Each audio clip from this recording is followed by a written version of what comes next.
Welcome to the How to Market Your Horse Business podcast. As you've likely guessed by now, my name is Denise Alvarez, and I am your host of the podcast, and I'm so glad you've joined me here today. Now, I will quickly introduce myself, and then I can't wait to introduce you to my guest for today. So first, about myself, in case we are new friends.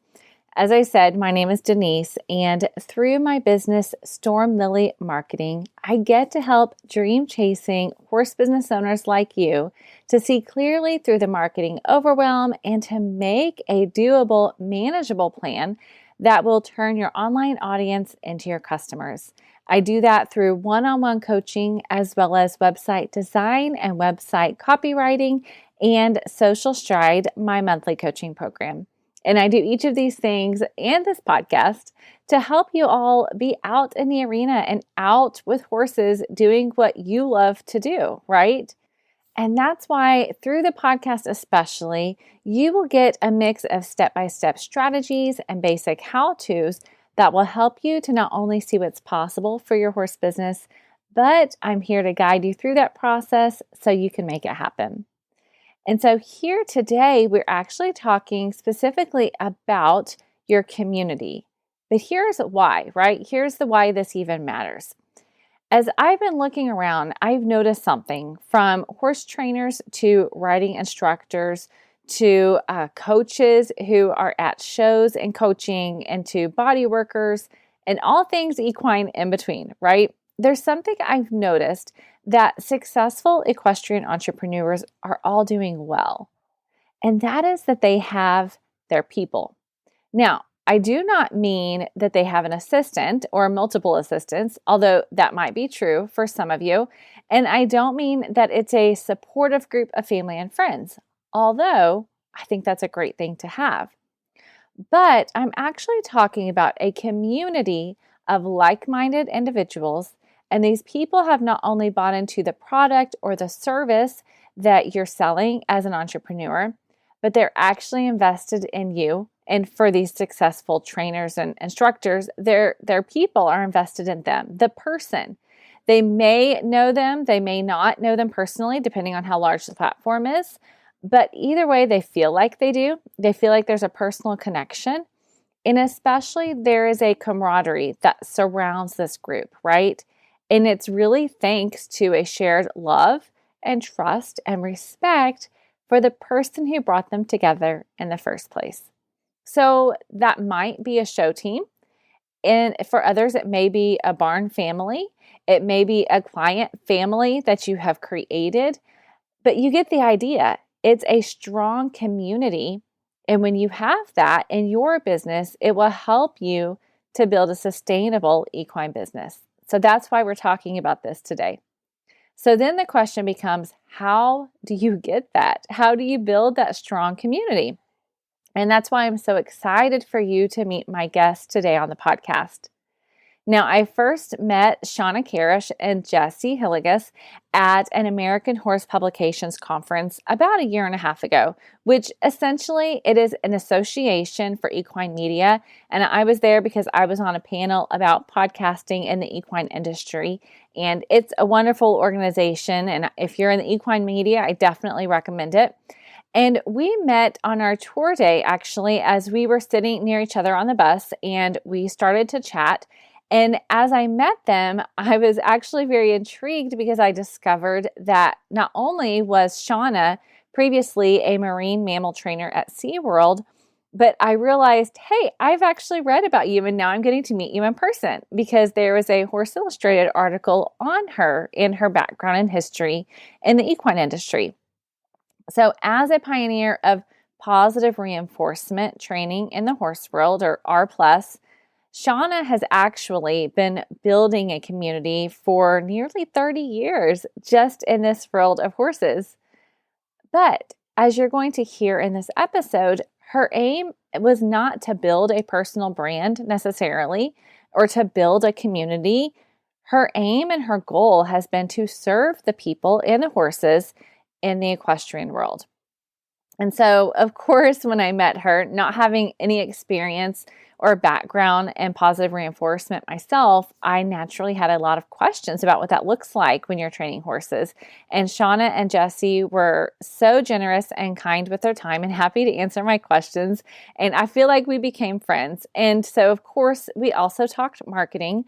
Shawna actually was in the process, and Jessie together, of rebranding her materials and her online presence at that time. And so it's been so fun since then to watch as they have traveled across the country doing clinics and education.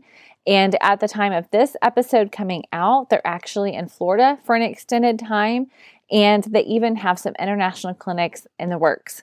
And they've also been on fire when it comes to online education as well. So it has been so fun to watch them create and serve, and also to see from the sidelines how much of this has been fed by a thriving community of people who both support and respect Shawna and Jessie as well and want to learn from what they have to offer. They trust them and they're in their corner.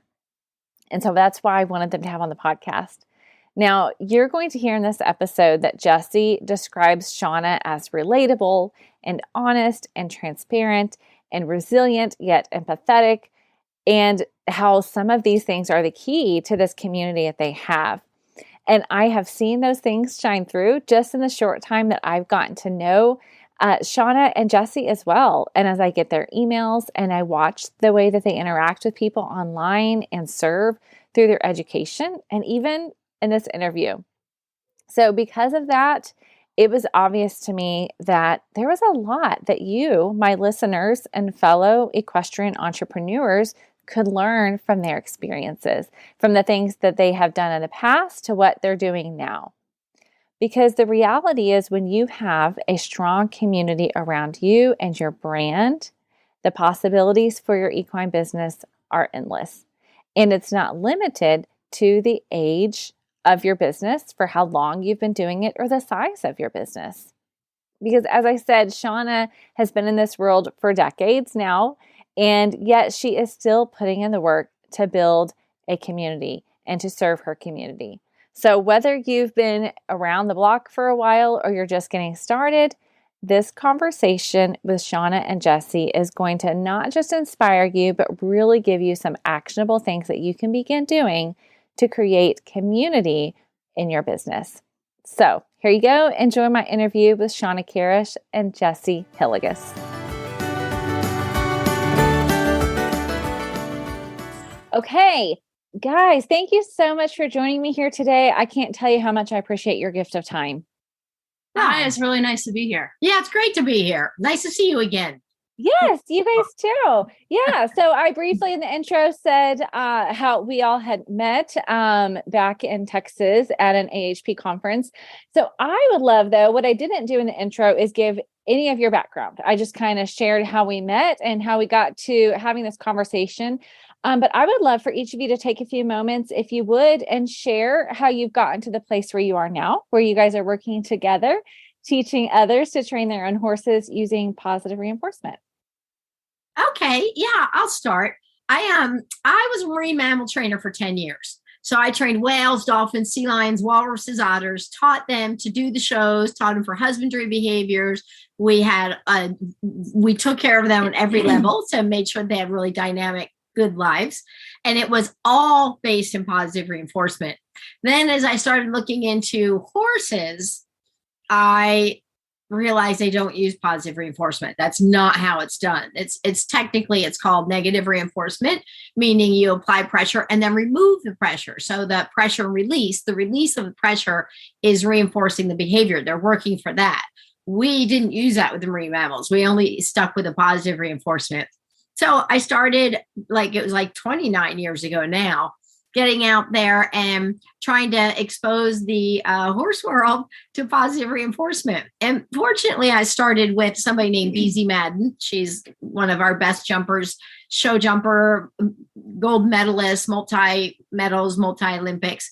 And so got to start with her, figuring out how much of the positive reinforcement, how much of the traditional training, how does it work together? What do we do?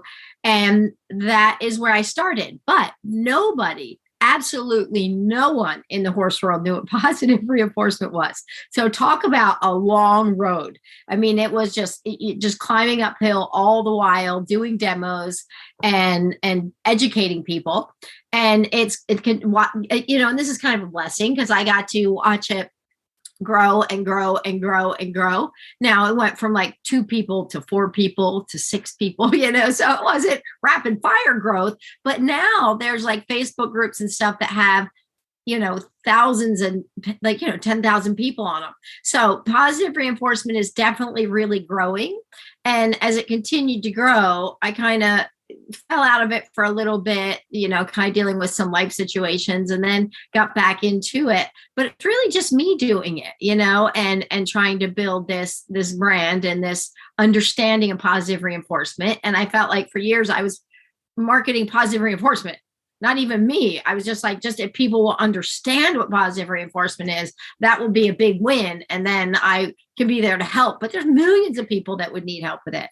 And so then I was working with a place, a private place that really kind of wanted to become a positive reinforcement thing. And there was just, we weren't really aligned with our, thoughts about how to do it, how to go about it, management, all that kind of stuff.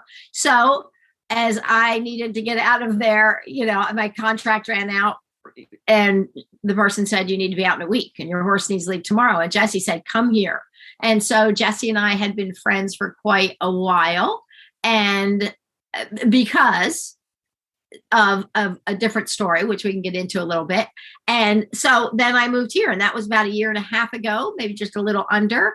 And we decided it's full bore now, time to get back out there and see where it is and be available so people can proceed, because you can get positive reinforcement training wrong, just like everything else. So we really set out to then, and it was perfect because I think the market was ready now. Now people know more about it. They're ready to understand it. They maybe have misconceptions, which we have to break down a lot of those walls. But so that's how we started getting and doing it. And together putting just 2 horse people putting their heads together and figuring out the marketing side of it. And Jessie is great with really great ideas, always coming up with things. And she takes it, we'll kind of talk and get ideas, or she'll something in a clinic will spark something for her, and then she runs with it, so it's been fabulous. But Jessie and I, why don't you tell the story of Addie? Well, how we met. I'll tell you first that like my background is coming from traditional training, of course, not positive reinforcement at all. And I grew up riding in my backyard. And then slowly over time, I would take every opportunity that I could to ride in as many barns as I could. I think that's one thing that helped me to be able to learn a lot, was being able to get into as many different barns as I could, even though, a lot of times now a lot of bigger barns require a little more loyalty, but growing up, I didn't have to do that.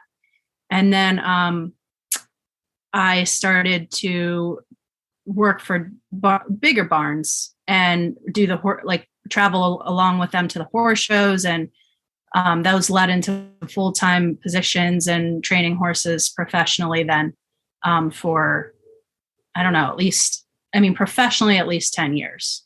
So I probably started around 200 horses or something like that under saddle. And that's jumpers, right? Hunters and jumpers, mostly jumpers. Okay. Mostly hunters, actually. Okay. And then Shawna and I met because my mom bought me her book years and years ago. I mean, I don't even know how long. Like, you have a guess on that? I don't know. It was published in 2000. Okay. Well, anyway, so, who knows? My mom bought it at a bookstore and I read it. I mean, she actually brought me home like 10 books and I read that one book. It just, because the title is You Can Do Anything. And it's just like, you're like, oh, really? Can you? And I started to look at it, and sure enough, by the end of the book, I was like, oh my gosh, I really can train my horse to do anything. And at the time, I just had a 3-year-old that was having trouble loading on the trailer, and that was really helpful for him.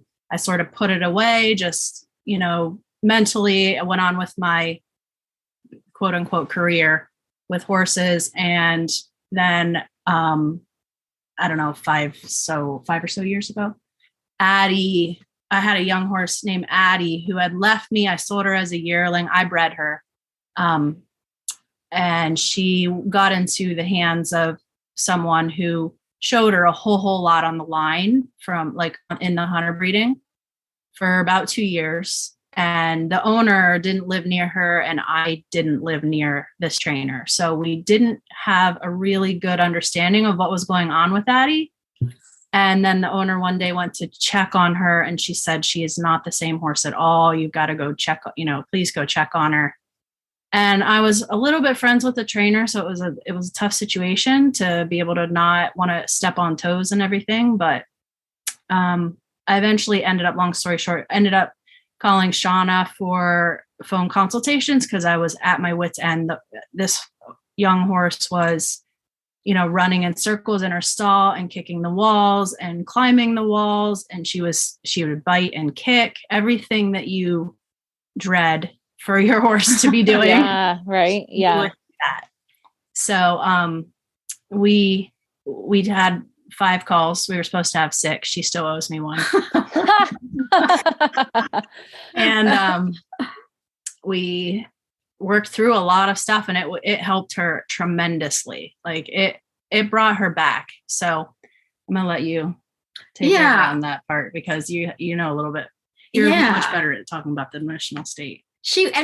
Addie was, so Jessie didn't really tell you, she breeds hunters, really show hunters is her specialty. And she's excellent at it. So she's really good at getting confirmation, the way they move and the way they jump, covering all 3. She just doesn't go, oh, I like that stallion and breeding it to the mare. She really considers, what does my mare, what kind of babies does she produce? What does that sire produce? And so she really does good. And that's where Addie kind of fell into the wrong hands because she was fancy and she was stunning as a baby. So, still is, but it made the trainer's eyes probably see dollar signs, let's be honest, and think, oh, yes, I want to get that one out there. So she was doing whatever she could to get her there. So that's where but yet she'd been raised here, and Jessie does a fabulous job of having these babies really comfortable and happy and really well adjusted.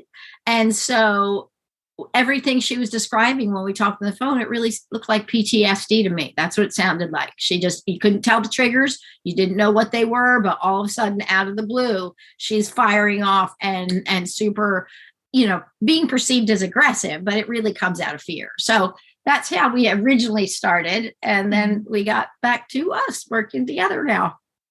Yeah. So then you came out there and, okay. So let's say it's Shawna Karrasch Equine still, right? But I know in the emails it's signed now Shawna and Jessie together and everybody sees you all as a team. And that's why I wanted to get both of you all on the phone or on Zoom, because you are a team together. So Jessie, you shared a bit about your background in horses, but as you invited Shawna to come out, did you guys have a vision of kind of what that's going to look like for the business and how that would kind of pan together?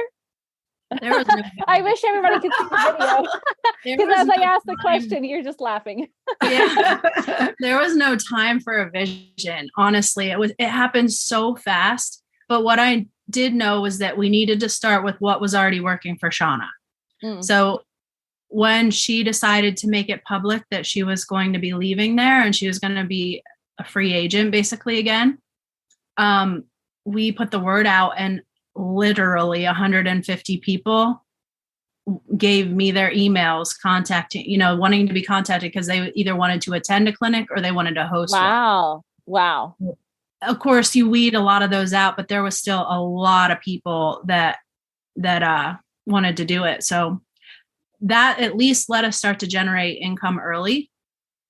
And then from there, we've just, whenever we can, because we've been on the road so much, it's hard sometimes. Like it's really hard to be creative when you're really tired. That's a good word. Yeah. That is a good word. Yeah. So tell me this. So talking about, so one of the things I wanted to focus on in my conversation with you guys is for sure your story. And I think people will be inspired to action and to just be reminded to keep at it and keep doing what your passion point is and what you know is working for you and working well for your horses. But something I've noticed with you guys is, yes, you focused on building, like you said, Shawna, building out your personal brand. You didn't really say that, but in marketing terms, right? We would say you're building out your personal brand, because before you really were focused on marketing just the idea, the concept, and it wasn't really necessarily you trying to market yourself. That was just kind of naturally what happened because you were the expert at the time. You were putting yourself out there as the expert. But I think that just what you just said, Jessie, about the fact that when you put it out there, that you had so many inquiries, it also just goes to show the idea of when you build up trust, right? When people know that what you're saying is true, what you're saying works well for them, you're available to help. I mean, the fact that you're available to help someone who had just read your book, like Jessie, and help them to get results, all of those things build up trust, which eventually does build up a community, right? Which is from all of Shawna's years of having an amazing reputation for being just that person. Yeah. Mm-hmm. That's why it was so easy. That's why it was easy to get started when we got started. For us, it was because of Shawna having that, years long of just tireless, exactly, dedicating, responding to people when they ask their questions and being really kind and accepting every single time. I think another thing that helped, this was a concept I started early, because at first it was on target training. And first it was positive performance training. And then we had a publicist who wasn't a horse person. So that's a problem because they don't really understand the horse business. But years and years ago, he said positive performance doesn't say anything. And so we changed it to on target training. But then as we've come along, I realized it is, especially the more internet-y we get, the more they need to know that there's people behind it, people with challenges, people with good things, people that make mistakes, people that are goofy, so that it's relatable and honest and very transparent. And so at some point, decided, it just needs to be, why put that extra name in there? Shawna Karrasch was the name they really remembered now. And so we kind of took it from there and went from there with it. And what I did early on is I started something called Ask Shawna, and that was, they would send questions in. I'd put them up on YouTube. Well, for years now, I've had thousands of followers on YouTube because of those. And I haven't even done the Ask Shawnas really much lately. We're going to get back to it a bit. You don't even know yet, but but it was free content, and I would just keep putting it out there. And I wasn't showing exactly what I was doing. One, that would be too labor intensive, but two, I wanted them to understand the concepts. If they wanted more, they could come learn more. But it was the free content that you just had to keep faithfully putting out there and thinking it'll work. And then it finally kind of crossed a path, and it did. And what's weird, honestly, when I kind of got over my little hump of being, I had to kind of step away for a little bit, resolve, childhood abuse issues and stuff, and kind of get square with that in my life because that was affecting me. And then I came back to doing the positive reinforcement. Well, now we had this thing called Facebook. So now social media became a thing, and I would post quotes that were, some were horse quotes, some are just funny quotes, some were funny facts, and I'd post every single day, like 3 or 4 things that would appeal. Some were made you feel good quotes that would appeal to different people. And I wasn't hearing anything, but I just kept posting. Was this on your personal page, Shawna, or your like a business page? No, it was on my personal page because I started not knowing about a business page. And I was like, now I can't get rid of my personal page because there's on that. And then I was diagnosed with leukemia. It's indolent. I haven't had to have any treatment. It's the same it's been. And I thought to myself, because of what I had to resolve in my getting over my childhood stuff, I realized that being honest and not living behind a facade is really, really important to me. I don't want anybody to think my life is perfect or I'm something I'm not. So I just put it all out there. And I thought when I got diagnosed, it was a hard time. And I thought, I'm going to post about it. And it was not, I didn't feel like anybody was listening, to be honest. But I posted because I thought, this is just for me. I need to say what it was like and the hope I have. And I just needed to put it out there for my own cathartic thing. And all of a sudden, I got like 500 responses. And I thought people are listening. And from there on out, it's been going that way. So really, the honesty that came from that topic, which it was not for anybody's benefit but my own, because honestly, I didn't think anyone was paying much attention.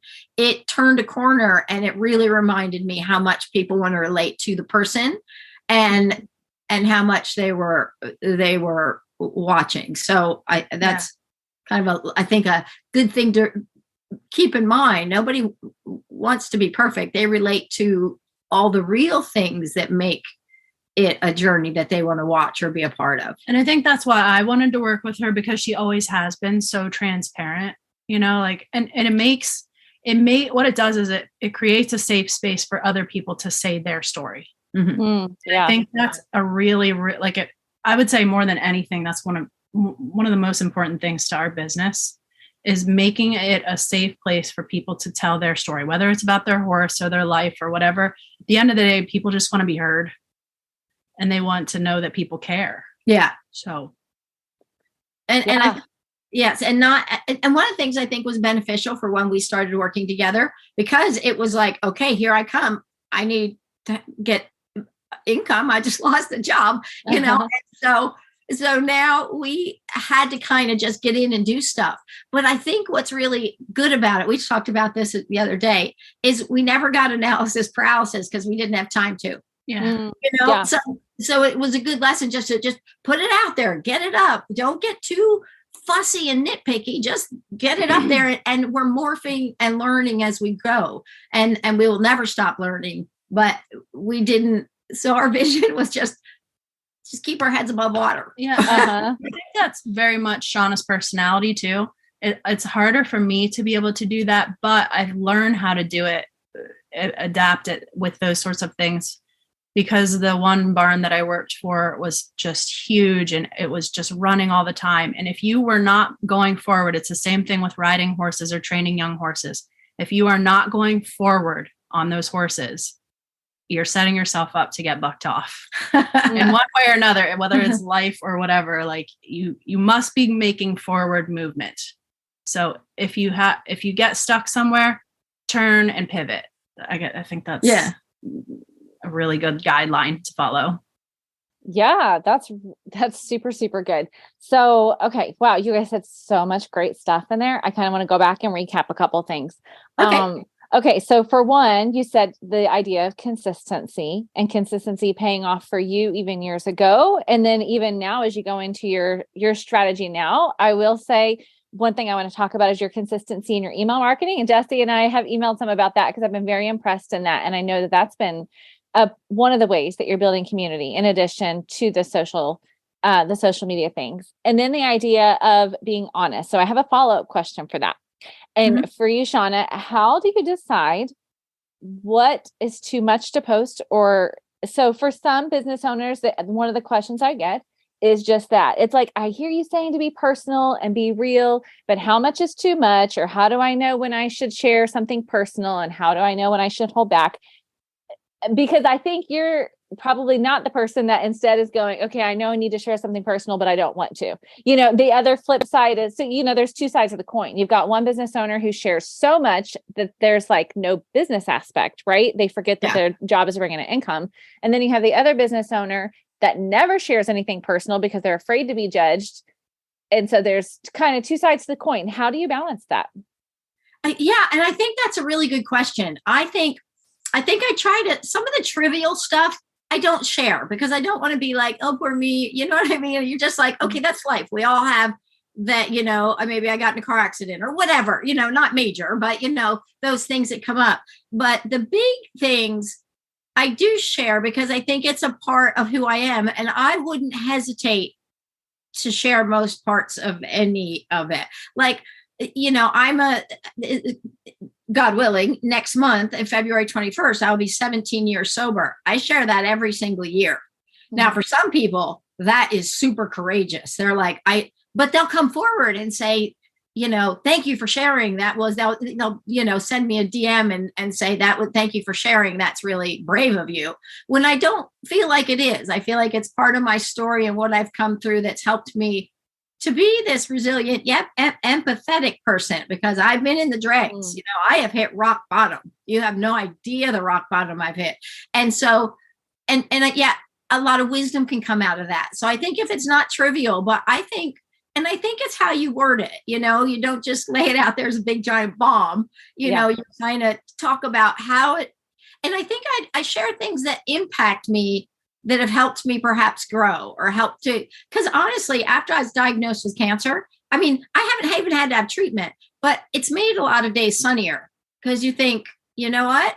I am here today and I am okay today. And it reminds you for that gratitude and keeping it in perspective. So I feel like as long as you talk about it honestly and you dig into your soul a little bit to figure out how you feel about it, and because you do want it to be, I always feel like all the things we go through, they're all for naught unless we can turn it into something good for somebody somewhere. So even with my abuse, I talk about the fact I was sexually abused sometime. I was 3 till I was 16. And that's a lot, but it impacted my horse, that I was in a state of learned helplessness, which a lot of horses are. So I share that part. And I think that if I just stuff it away, it's all for naught. But if you can at least open that up, maybe you can help people, like Jessie said, to get to a safe place, to process it, to think about it, to have hope, perhaps, to whatever it might be. So I think if you're comfortable enough to have a little reflection about it, I would encourage people to share. Okay, I'm not posting what I ate for dinner and stuff like that. Right now, like just for fun, but those little trivial things we don't do as much. But I think the things that can create a little bit of emotion and a little bit of empathy and let people have a look into you being a real person, they can relate to that so much better. So I think it really has to be something you're going to be comfortable addressing. There was a time there's something called ISIS, not the bad ISIS. It's International Society of Equitation Sciences. And I did a demo. And in the demo, it was up in Canada, University of Guelph. And I talked about my abuse. And a gal came up from Australia afterwards, say, why did you share that? And she was like mad at me. Yeah. And I said, well, I think it's pertinent to the horses and how my view of the horses and recognizing and that learned helplessness and where it was. And so I just talked about my side of it. So I could defend it and not feel like I shouldn't have done it. So if you feel like I shouldn't have done it, maybe you're not ready to do it yet, but I would when you get to a place where you can. Then she came back up a little, like a half hour later, and said, I was abused too. And now she's softer. And so it made her a little angry to kind of that I brought up those feelings in her. But then she got to share it a little bit and hopefully start the healing process, or at least the acknowledgement of it. So I think it's a tough one to say because we're all individuals, but I would encourage people to try, even if it's a little thing that maybe you feel like, I don't know, I'm a little weird about it, but I imagine you'll get a good response from people that will be able to be relating to you. Yeah. Okay. That's good. That's good, Bert. Thank you for answering that. I definitely think that's something horse business owners struggle with. Now, a specific business type question. So looking at your Facebook page, which I know is where you all tend to be more active, right? And you had mentioned earlier that the things that you were doing were really on your personal page. So you guys do have a Facebook page, the Shawna Karrasch Equine Clicker 101 /Ask Shawna, for those that want to look it up, which of course I'll link to in the show notes. But something I've noticed is that you all tend to share on your personal pages first, and then you're sharing through your business page. Kind of talk to me about your strategy through that. Again, keeping in mind, I know that you guys have worked so hard to build those relationships and community one-on-one, which tended to happen in your personal pages. But then of course you have a Facebook page. So kind of talk to me about your strategy there. I'll go throw one piece in, then I'm going to turn it back over to Jessie. Okay. And I just wanted to kind of say Jessie is the one who's really been doing the emails. I mean, she keeps on it. She is amazing with it. We may talk about things, or we get ideas, and then I just go on my way, and Jessie nurtures it and turns it into that. So I'm going to say 100% Jessie is really we both knew a little bit about marketing, but she's really taken it and run with it. So that's just a little shout out to you, Miss Hillegas over here. Thank you. And then this is a really simple reason why I do it from my personal page, because I want to share in groups, and you can't share from your business page to groups. Okay. All right. So if I can share from my personal page, and I can get there easily. So I tend to go that route. So it's a little, simpler than that. But some of those big 10,000 positive reinforcement people are in private groups. So I can't go from my business page to there. Gotcha. What did you say, Jessie? Share anything. I usually am creating, and Shawna is sharing. Okay. And Shawna creates obviously too.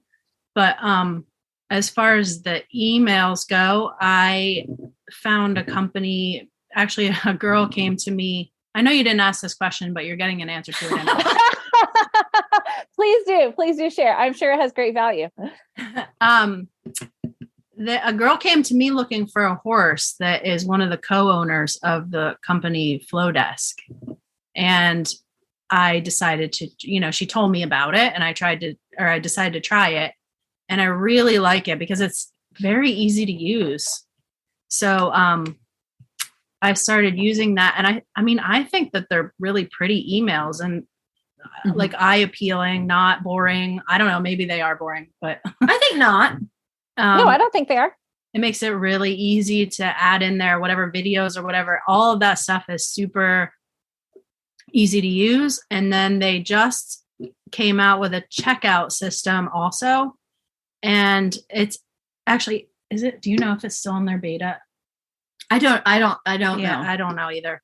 But they selected us as one of the, I think, 30 people to do it as a trial, like as in their beta. Okay. And which I felt really fortunate to be able to do. But we had a course that like an under saddle course that we were just about to put out, and we used a checkout system. And it allowed us to create kind of a campaign around that course. So when people just clicked a simple link, they could go in there and see everything that we were going to be covering. And they saw videos as like kind of a representation of what they might get in the course. Kind of a landing page, concept. Yeah. And then obviously it took them to be able to pay right then and there, which is always so good for converting. Right. So, okay, let's talk about your emails for a second, because that is definitely something that, would you say, Shawna, prior to you and Jessie working together, that maybe wasn't something at the time that you were really focused on, but in the past year and a half, 2 years, it's really increased? I had accumulated a pretty good email list, and I would randomly send them out. It's a huge email list. Because of our work over all the years, we have a large email list. So like, I have to say, like, attributing a lot of our success, I mean, we're great as a team, but it's because of that foundation that she's built over all these years. Yeah. That's a good word to horse business owners that are listening, to like keep doing that groundwork. That if you're at the groundwork level, continue to be consistent, because as you build that reputation over time and build trust, that's what will stay with you. So that's a good word. But I do think that there are ways to like collapse time with people, like, I mean, not saying that we're not also doing this kind of, well, actually we're trying to do more of it, but that is by getting in the rooms of people that can help you to further whatever it is that you're trying to do.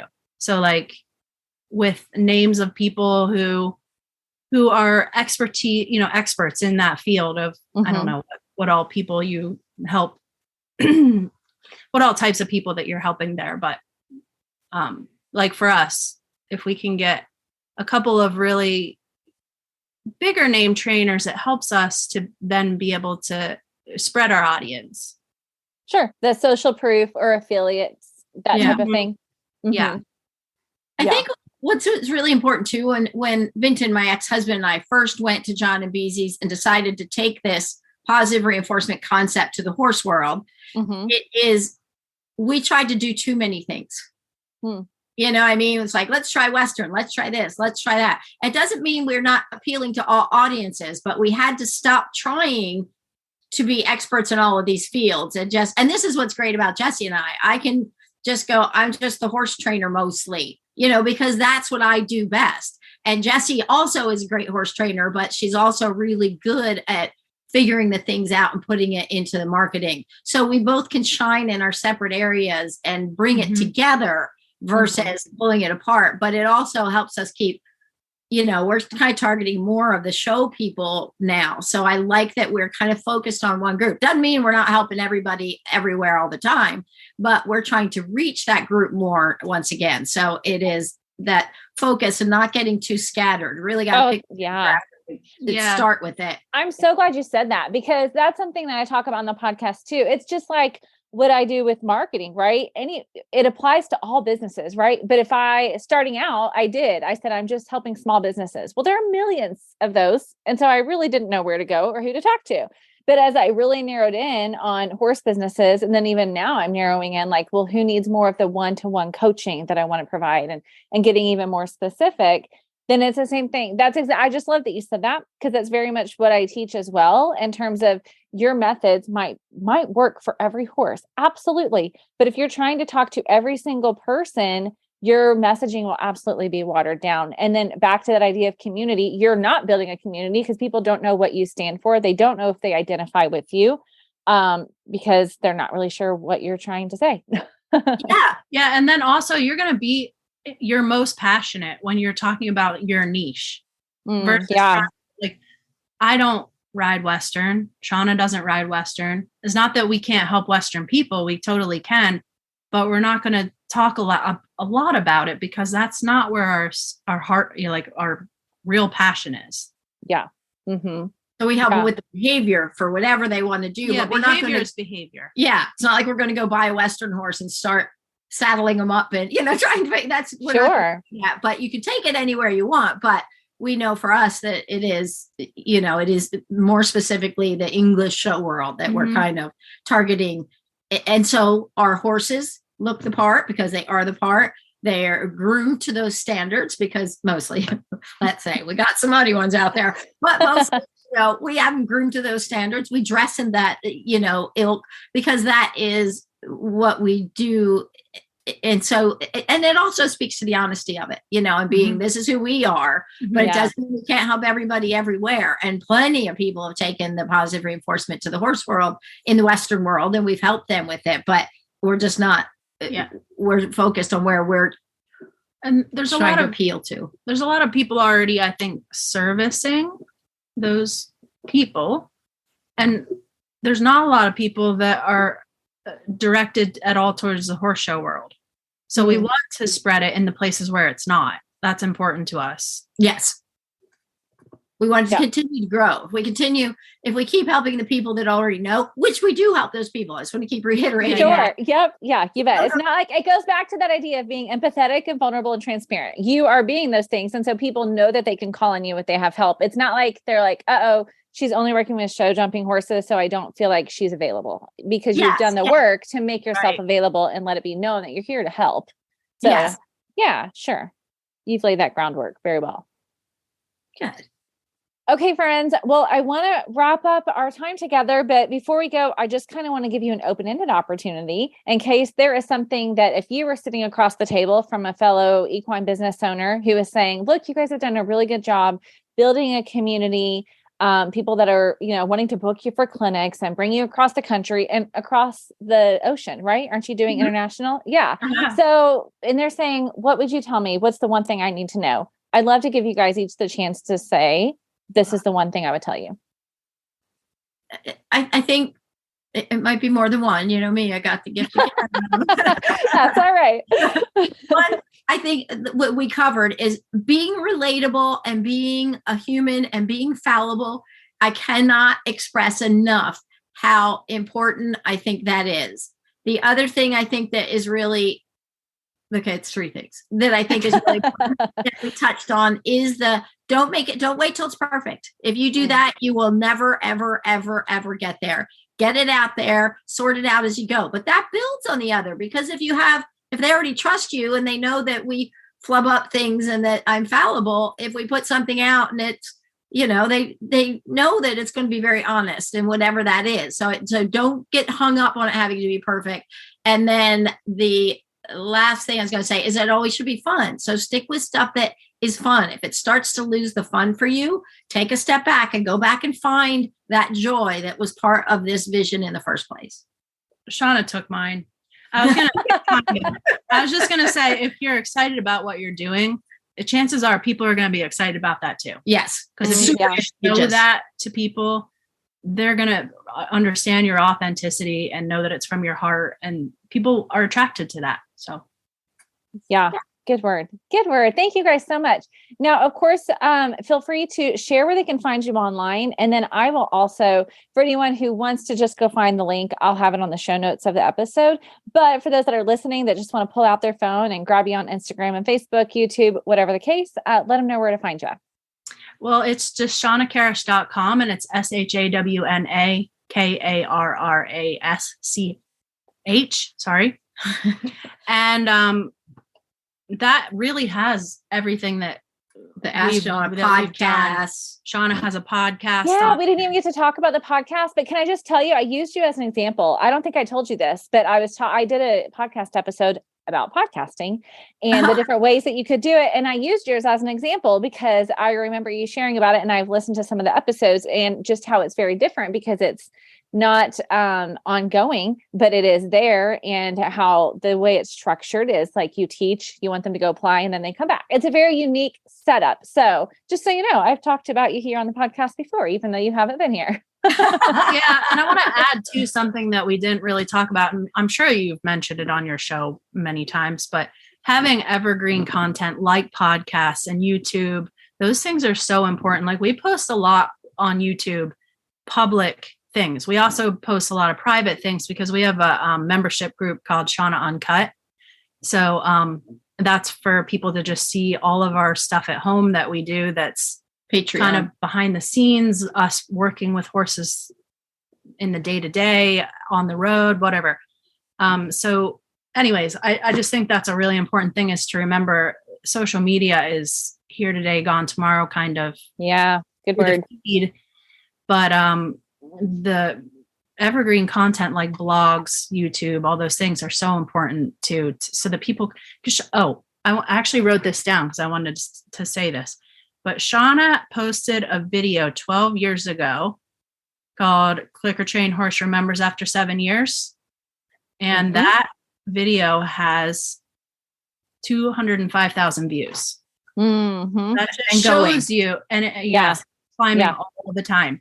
So that just shows you how something that she just thought was like a casual thing that really wasn't that big of a deal has lasted and lasted and lasted, and probably has led to so many sales that she has no idea. Mm-hmm. Yeah. Oh yeah. That's a super good word, Jessie. Yeah. The idea of putting out that content, because social media, exactly, it's great for those connections, but you have no promises. You don't own those connections by any means, Facebook or Instagram or whoever does. So that's a super good word. And I will link to the podcast. I will link to the website. And just another kudos to you guys, because I know that in the past year, or at least definitely since we first met, I don't remember when this came out, but you redid your website and it's beautifully done. So another kudos to you. Thank you. You're welcome. Thank you guys again for being here. I so appreciate your candidness and your gift of time to share. I know, like I said, you have many things. You are barely in one place for very long right now. And so I appreciate you sitting together and sharing. All right. Thank you so much. It's been nice to see you again, Denise. Thank you. You too.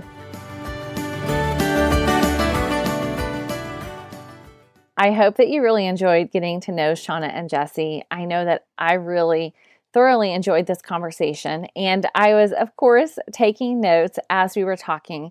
And so based on this conversation, while it wasn't set up as a list of things for you to do, I have pulled out 4 things that I think that Shawna and Jessie touched on that are really key for you as you are building a strong community in your business. All right, so this is the time where you get your notebooks handy, or head to the show notes, which will be stormlily.com/105 for episode number 105. And I'll have the highlights, of course, there. And then, of course, I will have the links mentioned in this episode and links to Shawna's things and Jessie, as well as a link to the YouTube video that she was mentioning with the clicker training and the horse that remembered after 7 years. So I'll have all those things on the show notes for you. But first, what are the 4 things that are the keys to building a strong community that I pulled from our conversation? Number 1 is consistency. Shawna posted daily for a long time, and you heard her say that people weren't exactly responding, but she continued to do it. And then one day she actually had hundreds of comments on one of her posts. So that is a reminder, friend, that people are seeing what you are doing, even if they aren't necessarily taking action yet. It's that compounding effect. You're building that trust, and you're also building that habit in yourself. So continue to consistently show up to build that community. Secondly, is to be authentic. You heard Shawna share how she chose to not live behind a facade. And it's true. The way that she was on the podcast is the way she is in person and on her YouTube videos. And I'm sure it's the way that she is when she is teaching at her clinics as well. It's not just about being authentic on social media. It's really about being true and authentic to who you are in all of your interactions. All right. Okay. The third key is to take action. You've heard me talk about this before on the podcast, and Jessie said it so well. If you're not going forward, then you are setting yourself up to get bucked off. You must be making forward movement. And it's so true in your equine business, friends. So don't sit around and think about what's possible. Get out there and take action. Think about that community that you want to build and get out there and do it. And as you do, the people that you are serving are going to take notice, and the right ones are going to come alongside with you. All right, the last takeaway that I have for you, the last key, is to be willing to niche down. Now, you heard them talk about how they are specializing in helping jumpers, right? And even high-level jumpers. And of course, what they are teaching can and does apply to all the disciplines and all the horses, right? But if they just said, we're here for all the horses, their marketing would be watered down. Their message would be watered down. The audience that they are trying to draw in would be much broader, and then people wouldn't be able to ask such specific questions and get such specific results. So be willing to niche down, and that's going to allow you to be clear in your content and in your messaging. I hope these takeaways are helpful for you. I know that they were helpful for me as I think about building a community around Storm Lily marketing and inside of Social Stride. Now, one aspect of community that often comes to mind is building an online membership, so a paid community, right? And that's not something we really dove into here on this podcast, but I know that it's top of mind for many of you. And so whether it's creating a Patreon account or page or profile where people can pay for access to you, or through a private Facebook group that requires payment for access, or another form of paying for access to you and a group of people, right? Online memberships can be potentially a great way for you to go deeper with your community. And I actually did a podcast episode about that. So if it is something you've been thinking about or you would like to dive into a bit more, you can head over to stormlily.com/86, where I talked about is a membership program right for you and some specific questions to ask yourself. And I also have a free guide for you that will give you a step-by-step plan so that you can get your membership out into the world and build up that community with recurring revenue so you can serve the people and horses that are right for you. So head over to stormlily.com/membership for that. And then, of course, I will have the link to that free resource on the show notes for this episode. So for all things related to this episode, you can go to stormlily.com/105 and get all of those links there, including a link to my free guide to online memberships created just for horse businesses. All right, friends, I'm so grateful you were here. I hope that you have loved getting to know Shawna and Jessie, that you will take a look at what they are doing online and give them some encouragement. And I hope that you will join me here next time. Now, if this was helpful to you, I also would be so grateful if you would leave a review, especially if you listen on Apple Podcast. That definitely will let other horse business owners know that this free resource of the podcast is available to you. And then share it with a friend, right? That is another great way that you can spread the word and spread the love of what's here, right? This free resource that's available to hear through the podcast. And lastly, I would love to send you an email when I have new episodes available. So if we are not yet email friends, you can head to stormlily.com/podcast and get signed up to receive those email alerts. So I will let you know when there's a new episode available to you. I'm so grateful you are here. I'm so grateful for the chance to serve you all through this podcast, and I look forward to seeing you here again soon. Have an amazing day, friends.